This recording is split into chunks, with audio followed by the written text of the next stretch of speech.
Welcome back, everyone. Michael here with Offshore Citizen. Today I'm going to react a little bit to give you my response to a video that came out from Ray Dalio. Great, he produces really cool stuff. He did How the Economic Machine Works a while ago. If you haven't seen it, really worth checking out. He did a new one recently called The Changing World Order. And so today I'm going to discuss that video. I think it's relevant to the types of things we're dealing with because we're in a world that is fast changing, and this affects where we're going to live and our perspective on just kind of things globally. So let's dive in and discuss it. Before we do, if you haven't already, please hit the subscribe button, hit the all notification bell. I hope you enjoyed the videos. Give it a thumbs up if you like it, share it with your friends. And if you'd like help with anything we help you with here, please reach out to us. You can send a message through offshorecapitalist.com or offshorecitizen.net, or you can book a call through the link below. Okay, so Ray Dalio is, I always enjoy Ray Dalio. He has quite clear thought. He has well-organized mental models. They're very logical. You can kind of piece them together, etc. So he's just, I find a lot of resonance with Ray from that perspective, and I enjoy it. One of the things that I would like to do at some point in time is see if I can interview him. I think it would be really interesting. Probably could have a great conversation. Now, what he did in this, and he's written a book about the topic, etc., is he studied the last 500 years, kind of the rise and fall of major empires. So the Dutch Empire, the Spanish Empire, the British Empire, the American Empire, Chinese Empire, okay? And looking for patterns in how these rise and fall in order to try and predict the coming future. And he identifies these various different metrics and then kind of measures the countries on these different metrics over time. These are things like the education of the people, like their military strength, like their financial strength, etc. And based on that, kind of plots, in particular, the rise and fall of global reserve currencies, as well as the empires that have them. And so where does that lead? Now, I think it's easy, when Ray gives a narrative like this, it's easy to be drawn in and to be impressed. And that's kind of the reaction that I heard from a bunch of people. It's like, oh, wow, this is great. I'm a little bit more skeptical.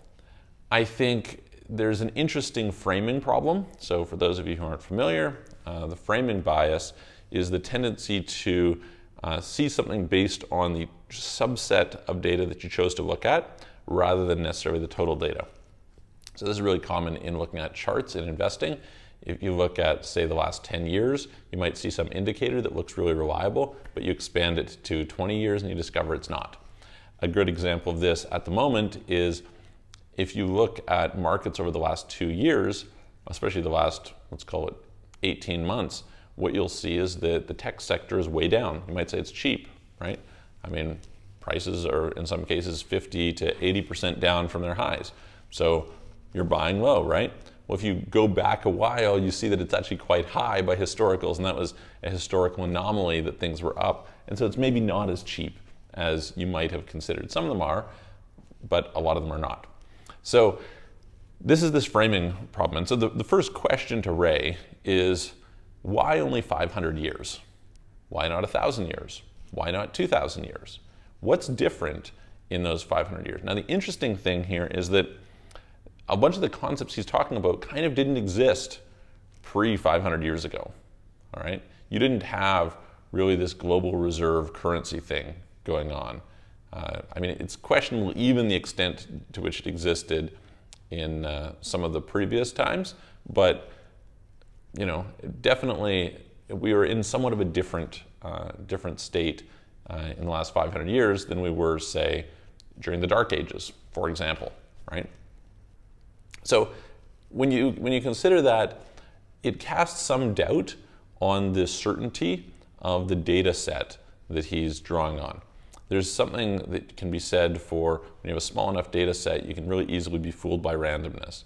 So if you were to, for example, flip a coin a few times in a row, is it likely that you could get heads 4 or 5 times in a row? Yeah, I mean, it's not that difficult, right? And likewise, you could get tails. But does that mean that this is the case? No. So a good example of this might be one of the things that I was quite outspoken about in 2020 was, and kind of coming into it, was my belief that the traditional 4-year Bitcoin cycle was not valid. I thought it was nonsense. It was a fooled by randomness case. People had taken basically 2 instances of seeing this play out pretty accurately and said, oh, this is the case, it's a 4-year cycle. Well, it looks right now like it's probably not a 4-year cycle. We'll see, but it doesn't seem to follow those patterns. You can look at stock to flow, doesn't seem to hold up. The rainbow chart doesn't seem to hold up, et cetera, et cetera, et cetera. Right? So it's easy to fit a small amount of data to a particular pattern, and that does not mean that the pattern is necessarily accurate. The second thing that I would have as a question is, okay, these are the things that are the same. What about things that are different or were different? So my general thesis is that the whole concept of nation states is not going to be valid in the future. To me, this is really evident and apparent. Nation states made a lot of sense historically, in large part because of the fact that organizing people geographically made a lot of sense. And in a globally interconnected digital world, the idea of using geography as the principal mode of organizing and grouping people seems to me to be naive at best. I think that we're going to have something else on the other side of that, and I think that a lot of the kind of clinging to nationalism is not going to be something that will that will hold. It's like we're reaching for it as a response to the breakdown in national sovereignty as kind of globalization takes us. But at the end of the day, it's just not something that we're going to be able to deal with. You really cannot resist the flows of technology. They are more powerful than society or governments, etc. And because of this, I don't think that things will play out in the same way that they have played out the last few times per Ray's data. In addition to that, I think if you take a look at his narrative is essentially that China's rise is inevitable and the decline of the US is inevitable, and that the US will be replaced by China. So this assumes that we're going to a unipolar world. The interesting thing is that historically a unipolar world was quite an anomaly. We didn't really have unipolar worlds throughout most of history.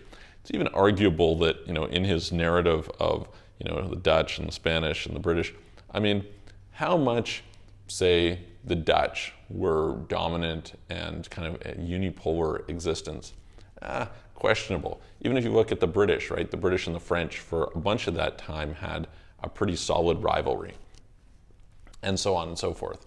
So the idea that we're going to we're basically kind of going to have the decline of one major polar force and the rise of another, I think is disputable at the very least.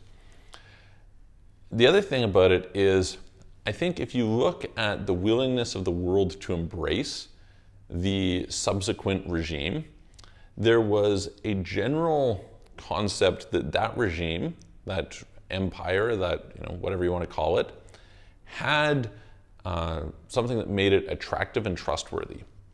And I don't actually think that China really has or will have this.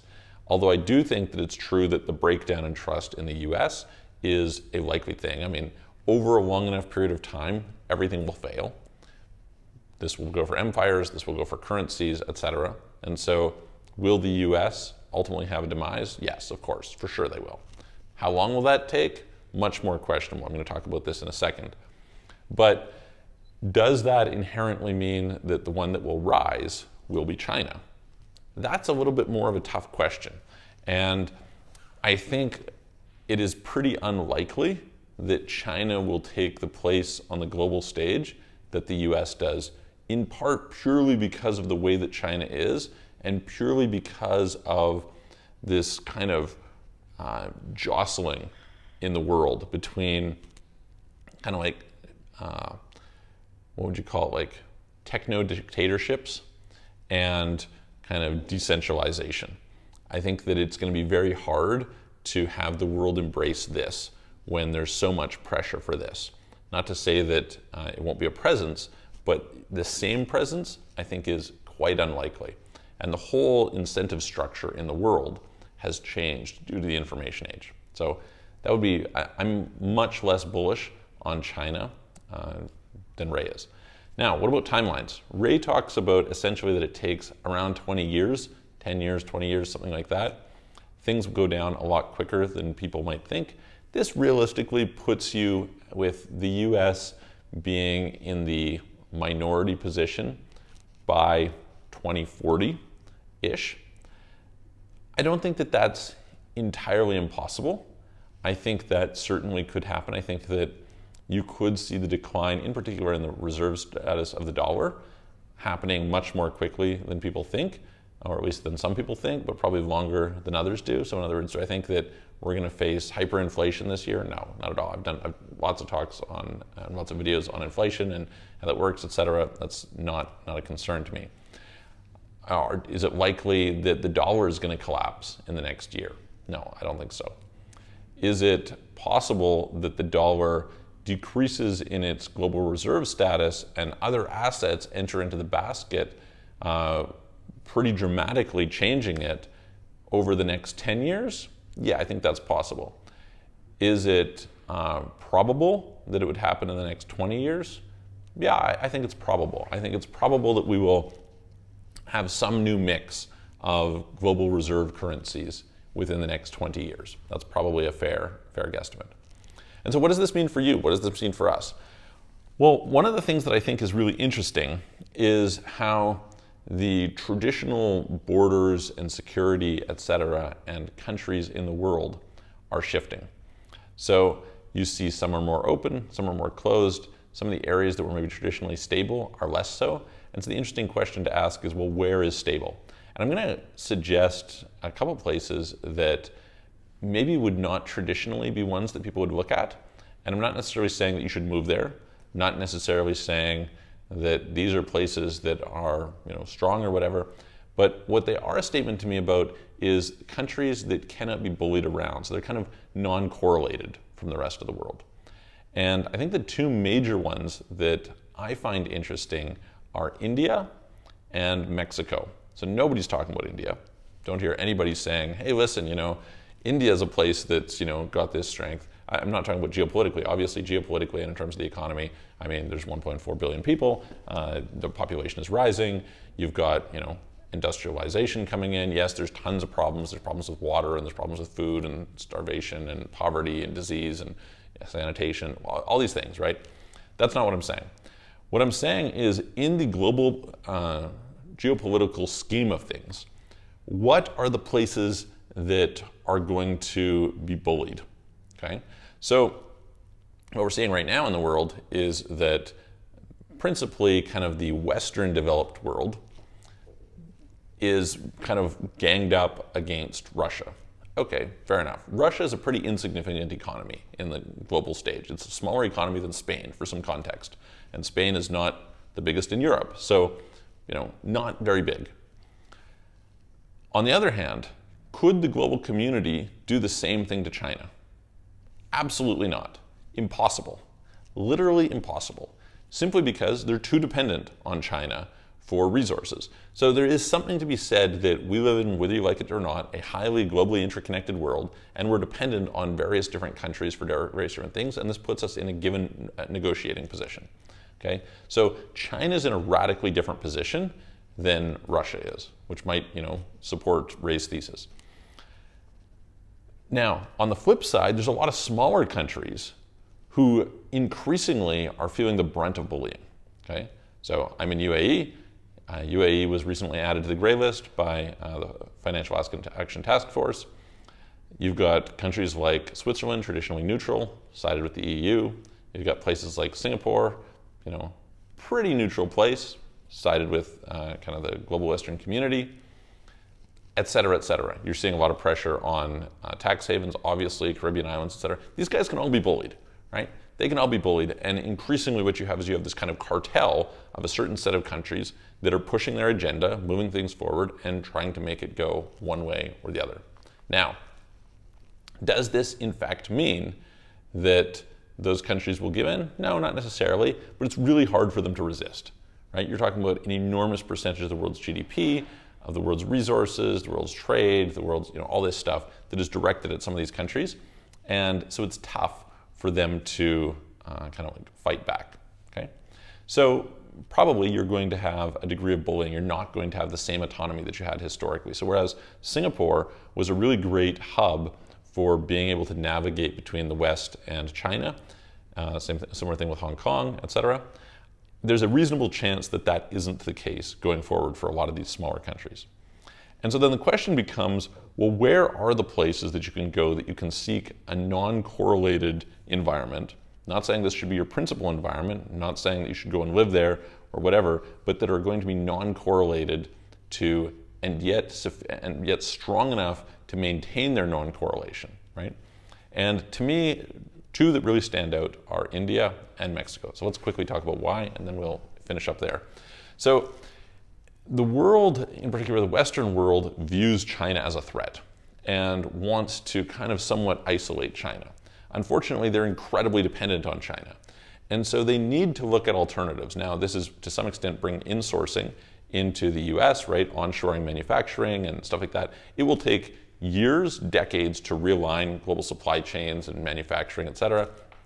There's going to be a bunch of it that they just can't do. So they're still going to rely on external resources. So the question then becomes, where do they go?